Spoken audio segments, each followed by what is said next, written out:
Good afternoon, Dr. Kate, Dr. Thatcher. Thank you very much for this opportunity. I'll be reading from The Three Molars, which is my latest publication with the National Poet of Wales, Mr. Ivor Abglin, and the Meta-based writer, poet, Mr. Mike Jenkins. It's a collection of memories on our travels to Cameroon and upon returning. So I'll be reading 3 poems from here, and I'll be reading 3 poems from my upcoming publication. My first poetry collection will be published by Seren Books, and it's coming out on the spring of 2022. So I'm quite excited. I'm looking forward to that. So I'll be reading from the Three Molars and some of the contributions from my collection with Seren Books. So the first poem I'll read from the Three Molars is called Wumba. Wumba in Bakwere language simply means the smiles of a sleeping child. Smiles of a sleeping child. Wumba, Wumba, Wumba. The smiles of a sleeping child. That's how I remember you. In August, Mbua Njoku, when the rains came, we sit by the fire, counting 3 stones, ice, red, smoke. Wumba, Wumba, Wumba, the smiles of a sleeping child. That's how I remember you. When I was hungry, my mother's pots empty, she gave me palm oil and cocoyams. When my sister was hungry, my mother wasn't home, I gave Quinta palm oil and cocoyams. Then my brother came. We went to the farm. We looked for mbete, dry wood. We chased brown squirrels. Carry the wood on your head, says my brother. It will make your bones strong. That's why you have a big head, my sister says. Wumba, Wumba, Wumba. The smiles of a sleeping child. That's how I remember you. My brother hides under a mango tree. He smokes a cigarette. I pray my mother catches him. She did. We saw a black snake. It licked its lips. My brother ran fast. His feet did not touch the ground. We met by the stream where 3 roads meet. He held my hands. He told me the story of a woman. She lived on a tree. On that tree, there is a nest. In the nest, there is a feather. Wumba, Wumba, Wumba. The smiles of a sleeping child. That's how I remember you. Thank you very much. The second poem I'm going to read to you again from the Three Molars. And this poem is simply entitled Wana Wanyue. Wana Wanyue again. This is Bantu, Bakwere language spoken by the people on the foothills of Mount Cameroon, Central Africa. So Wana Wanyue. In my memory as a boy, I saw my mother's wrinkles. First, when the sun came, then the rains came, again when dust came, then nothing came. Her daughters were hungry. My mother groveled from dawn to dusk for a glass of milk, slaved for bottled iodine, a cure for berry, maybe kwashoko, I thought. As a boy, I loved the soil. I planted yams, I planted cocoyams, plantains I planted, beans, potatoes, my earthly friends. When my uncle took a second wife, I gave her tadpoles. My uncle laughed. When the doors closed, they consumed palm wine. They laughed. That bastard child sold his fatherland, they said. Before meals, we prayed. After meals, we prayed. Our God is blind, he said. My mother said, today the harvest is poor. She went and married Dondondume. He crowed, he quacked, an impostor he was. I saw how my mother's bones, they strangled her face. First the goat, then the pig, then 2 chickens. In my memory as a boy, my many fathers emptied my mother's kraal. From a long journey they came. First, it was the Portuguese, then the Germans, then the English, and just before the crocodile with ghastly teeth, the French came, everlastingly. One by one, they left. I wish they do not return. They didn't. And the last poem from this collection is called Warnings to a Stubborn Child.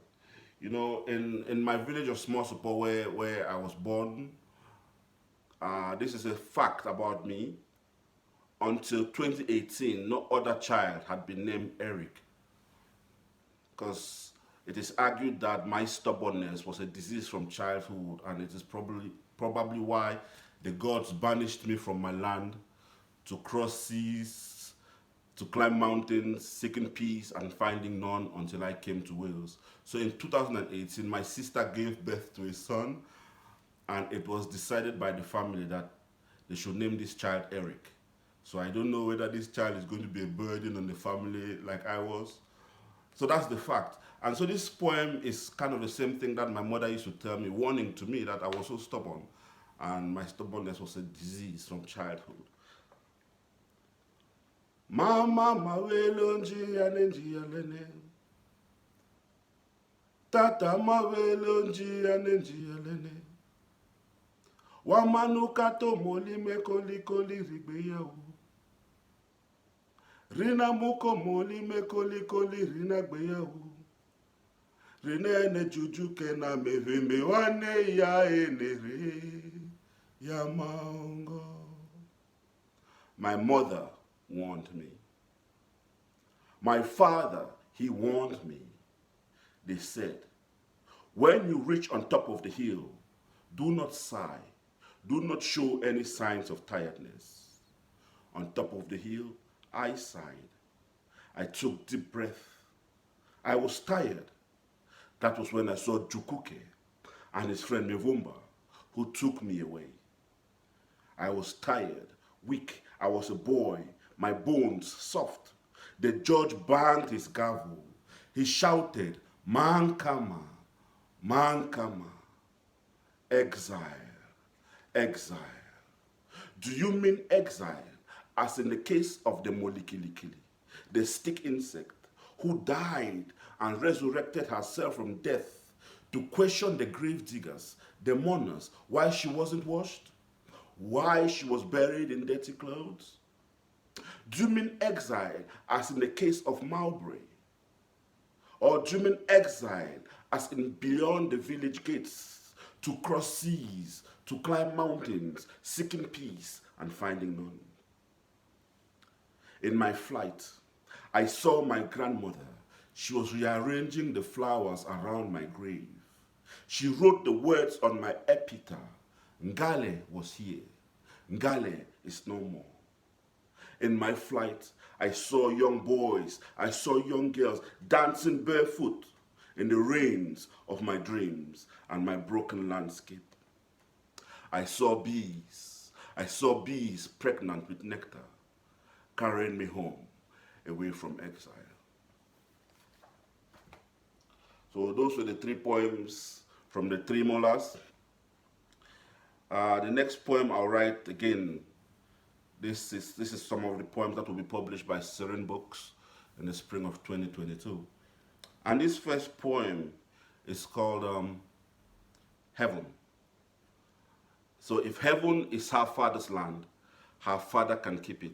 And I came up with this idea when I was reading one of Dylan Thomas's interviews, and people were questioning him why He didn't write in Welsh. And he said, if Welsh is my father tongue, my father can keep it. So I wanted to play with this and think of this idea of heaven, where we grew up and what heaven is, and it's a personal thing. So if heaven is her father's land, her father can keep it. Again, this poem starts with a song, but this song is a song that my mother sings when she hasn't cooked. Anyway, it goes like, Ongo mokala bongo movagbe ya kere moto rainde nekweli. Ongo mokala bongo movagbe ya kere moto rainde nekweli. Onyamo eweme, onyamo eweme rainde nekweli. Let the rains come in June, not August. Yes.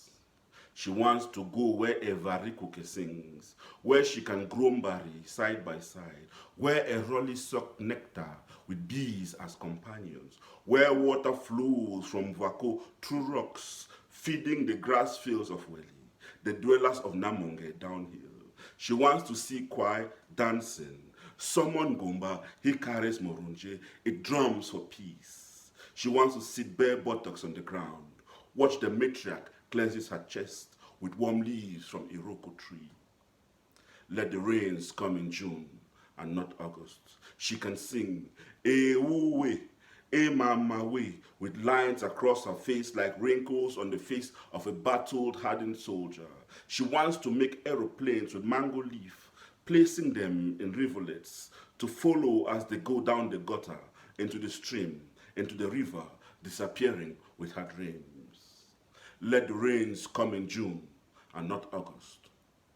August rains are crueler. In the distance, drummers play, chiefs and their servants gather, palm wine flowing, villagers dancing, children hide behind windows, peeping for the face of Nganya. Fierce juju, their turn will come. A boy and an old man sit across the field. Wrestlers gather in a wokayawiruwa. Women dressed in fine garments. Wrestlers jump up and down, bare-chested, twisting their biceps. Suitors will travel from far and wide. The mating ritual has begun. Let the rains come in June and not August. She wants to fish in More, catching prawns with palm nuts as baits, to roast and dine with banana leaves, to play hopscotch with enanga, and learn to skip without ropes. When the rains come in June, she will catch bullfrogs just below the fountains of Oteke village, buy wrap palm nuts in the village of Soporali, sit under a roko tree, gazing at the mountains, counting the clouds as they come and go. Let the rains come in June and not August. She can hold hands with Ikomi as lovers do, play hide and seek between boulders abandoned by the great volcano of 86, under tea plantations and dream. Truly, if heaven is our father's land, her father can keep it. Okay, so I'll just do one more. This is about dreaming or thinking of home and going back, and it is not as you remembered. It's about memory, place, and returning back to this place. So the poem is called Fragments. Summer's negative horizon pestering, dead trees not lasting, still leaves betraying their roots, hurricanes and blurred visions, like birds flying zigzag, then landing on their narrow perch. One can monitor the winds from here. Step by step they marched, singing nursery rhymes, flags and effigies they erected, swinging in the directions of the wind. These are not the streets I used to know. Animals washed their bodies in fermented seeds, leftovers, men dancing with empty bottles of liquor. A lone bee buzzes, sucking nectar from nearby hibiscus. Haggard its breathing, dying with each stride it falls. Red lightning strikes, September rain pours, the king rips. These are not the streets I used to know. Brown, dark his hairline, Preachers come and go, marchers of gaiety, lamentations from the piper's whistle. In the village of Omofia, Okonkwo fought a good fight. These winds brought quarrels, a curse amongst us hybrids. These are not the streets of my youth. So thank you very much. Thank you very much. And if some questions that you sent me. So how would you describe your writing process? For me, every time I pick a pen and I look into the blank page, that's where the journey starts. Whether I'm writing prose, fiction, non-fiction, creative non-fiction, as I engage, that engagement between me, the pen, and the blank page is a journey. And I try as much as I can not to conclude that journey. So I don't know if I can use the idea of someone being pregnant. I maintain that pregnancy for as long as I can. In that essence, the creative journey is like the gods and how things began, you know. Yeah, but for us, we never end. We just continue in this writing space, you know. This journey continues. It's a non-stop. It's a non-stop.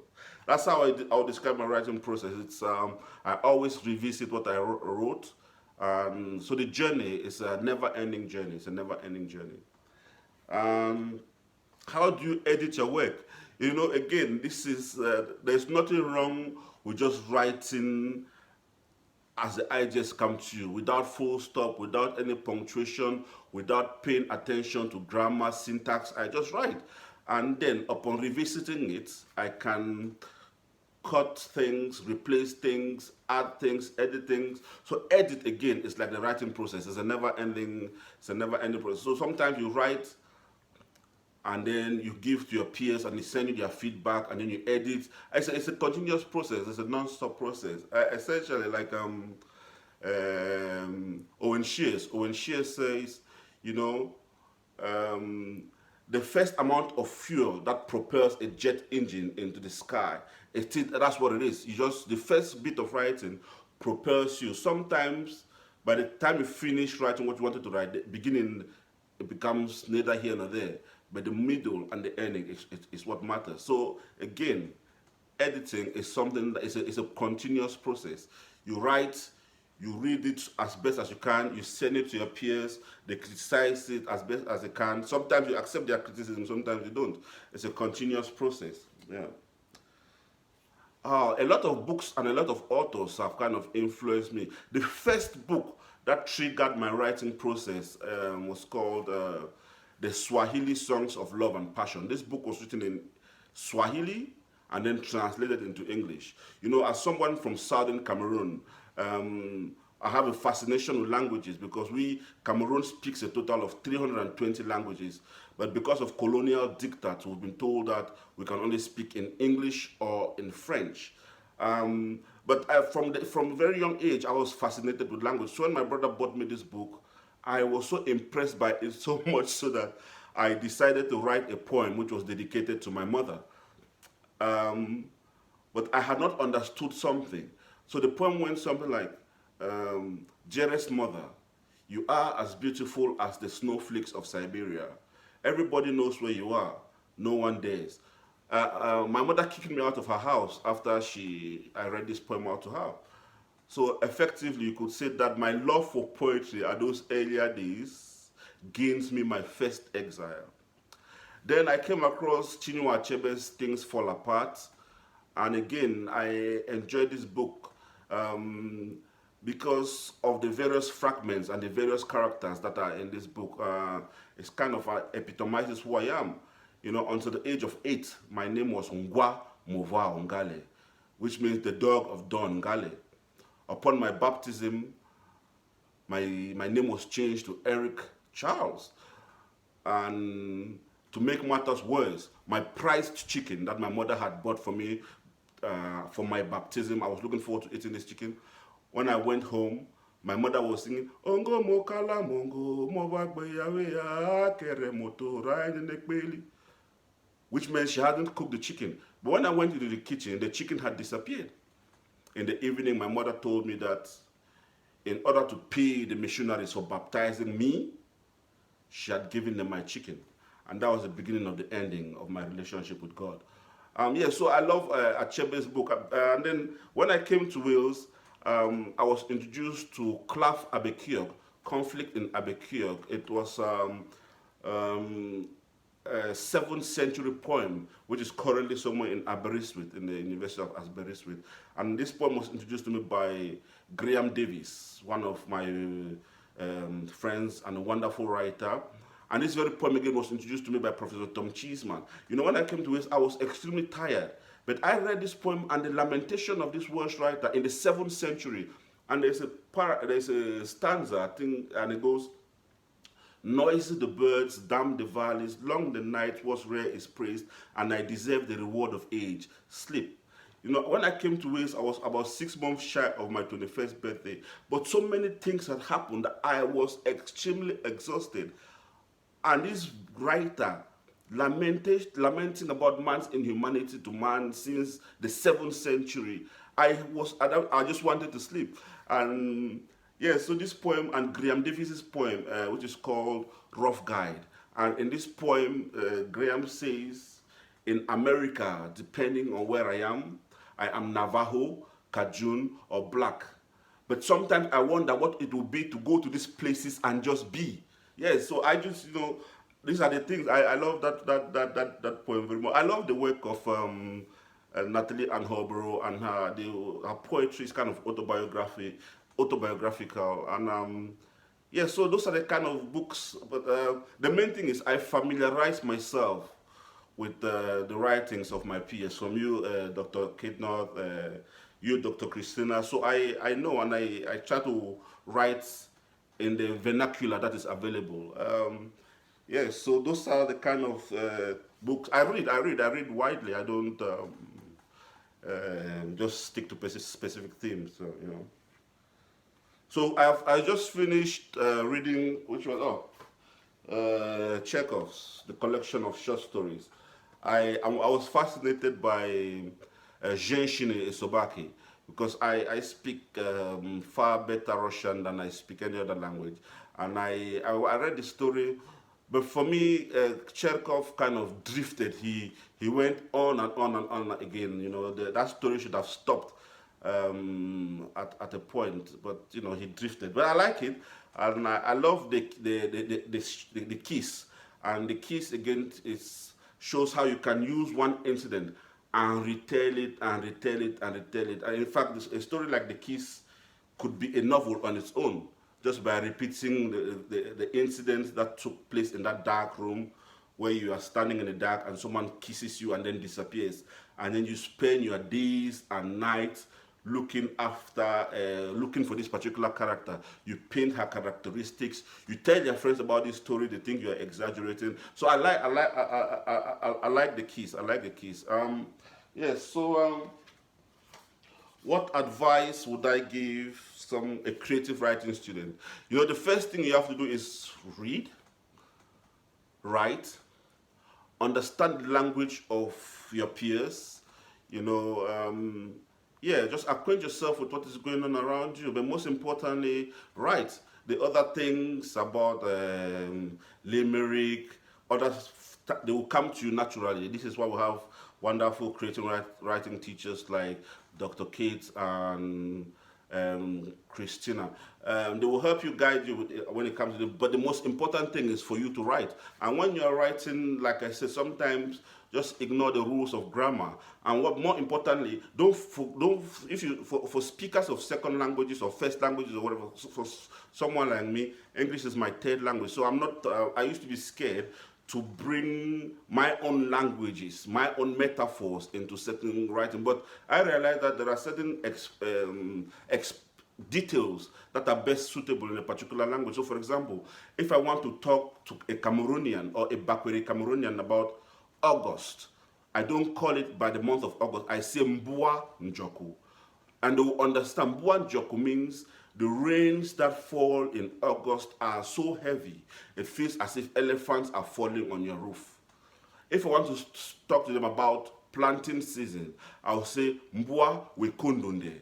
The rain that falls, that softens the ground for people to plant or for farmers to go to the fields, that kind of thing. So the most important thing for you is to write and apply language, bring language into your writing, and then the art of writing itself could be taught. You can go and learn creative non-fiction, fiction, poetry, all of this. But the most important thing for you to do is to write. And don't forget, you are not the first poet, you're not going to be the last poet. The foundation stones are there. The rules and regulations are there. It's up to you to break them. Anyway, thank you very much, Dr. Kate and Christina, for giving me this opportunity. Much appreciated. Just praying 2020 should be relegated into, it has been one strange year. Anyway, I'm looking forward to seeing you next year for a post-corona celebratory pint or something. Wilvar from Leckwith in Cardiff. Thank you very much. Bye.